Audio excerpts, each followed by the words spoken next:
Assalamualaikum warahmatullahi wabarakatuh. Saya Lufna Miabila dari Prodi Manajemen Bisnis Syariah. Pada kesempatan kali ini saya akan mempresentasikan materi tentang analisis kualitas layanan, integrasi model servikual dan interkual dalam mencapai keunggulan organisasional. Di era sekarang, kualitas layanan menjadi hal yang sangat penting bagi perusahaan maupun organisasi. Persaingan yang semakin ketat membuat perusahaan tidak cukup hanya menawarkan produk yang bagus, akan tetapi juga harus memberikan pelayanan yang mampu memenuhi harapan pelanggan. Dalam dunia jasa, kualitas layanan berbeda dengan kualitas produk. Jasa memiliki sifat tidak berwujud, berbeda-beda, tidak bisa dipisahkan antara produksi dan konsumsi, serta tidak bisa disimpan. Akan tetapi, dikarenakan untuk menilai kualitas jasa sangat bergantung pada persepsi pelanggan terhadap layanan yang mereka terima. Salah satu model yang paling terkenal dalam mengukur kualitas layanan adalah model servikual yang dikembangkan oleh para Suraman, Zaitamol, dan Berry. Model ini digunakan untuk melihat kesenjangan antara harapan pelanggan dengan kenyataan pelayanan yang diberikan perusahaan. Servikual memiliki 5 dimensi utama yang dikenal dengan istilah RATER. Pertama, tangibles atau bukti fisik untuk penampilan fasilitas, peralatan, dan karyawan perusahaan. Contohnya seperti kebersihan ruangan, kerapian pegawai, dan kelengkapan fasilitas. Yang kedua ada reliability atau keandalan, yaitu kemampuan perusahaan memberikan layanan secara tepat, akurat, dan konsisten sesuai janji. Yang ketiga ada responsiveness atau daya tanggap, yaitu kesediaan karyawan membantu pelanggan dengan cepat dan tanggap terhadap kebutuhan maupun keluhan pelanggan. Yang keempat yaitu assurance atau jaminan, yaitu kemampuan karyawan memberikan rasa aman, percaya, dan keyakinan kepada pelanggan melalui pengetahuan dan sikap profesional. Yang kelima ada empati, yaitu perhatian dan kepedulian perusahaan terhadap kebutuhan setiap pelanggan secara individu.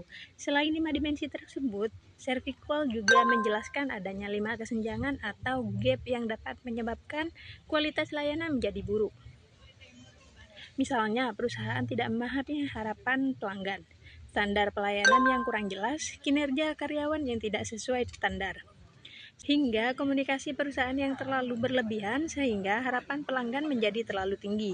Namun, kualitas layanan eksternal sebenarnya sangat dipengaruhi oleh kondisi internal organisasi. Dari sinilah muncul konsep interkual atau internal service quality. Interkual menekankan bahwa karyawan juga merupakan pelanggan internal yang harus mendapatkan pelayanan dan dukungan yang baik dari organisasi. Jika karyawan merasa nyaman, didukung, dan dihargai, maka mereka akan lebih mudah memberikan pelayanan terbaik kepada pelanggan eksternal.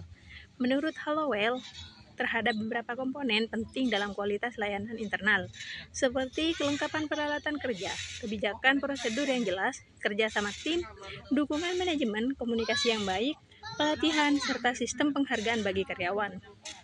Hubungan antara servikual dan interkual dijelaskan melalui konsep service profit gain. Konsep ini menunjukkan bahwa kualitas layanan internal akan meningkatkan kepuasan kerja karyawan. Kepuasan kerja kemudian meningkatkan kinerja pelayan, sehingga pelanggan menjadi lebih puas dan loyal terhadap perusahaan. Artinya, pelayanan yang baik kepada pelanggan tidak akan tercapai jika perusahaan mengabaikan kesejahteraan dan kebutuhan karyawannya sendiri. Dalam praktiknya, kualitas layanan biasanya diukur menggunakan kuesioner dengan skala Likert. Data yang diperoleh kemudian dianalisis menggunakan metode seperti servikual, Customer Satisfaction Index atau CSI, dan Importance Performance Analysis atau IPA, untuk mengetahui aspek mana yang harus diprioritaskan untuk diperbaiki. Model servikual dan interkual telah banyak diterapkan di berbagai bidang, seperti rumah sakit, hotel, pendidikan, hingga layanan digital. Bahkan saat ini berkembang juga konsep e-servikual untuk mengukur kualitas layanan berbasis teknologi dan internet. Kesimpulannya, kualitas layanan bukan hanya tanggung jawab bagian pelayanan saja, akan tetapi merupakan hasil kerja seluruh organisasi. Perusahaan harus mampu menjaga kualitas layanan eksternal sekaligus memperkuat kualitas layanan internal agar tercipta kepuasan pelanggan, loyalitas, dan keunggulan kompetitif yang berkelanjutan. Sekian, hanya itu yang bisa saya sampaikan. Kurang lebihnya mohon maaf. Wassalamualaikum warahmatullahi wabarakatuh.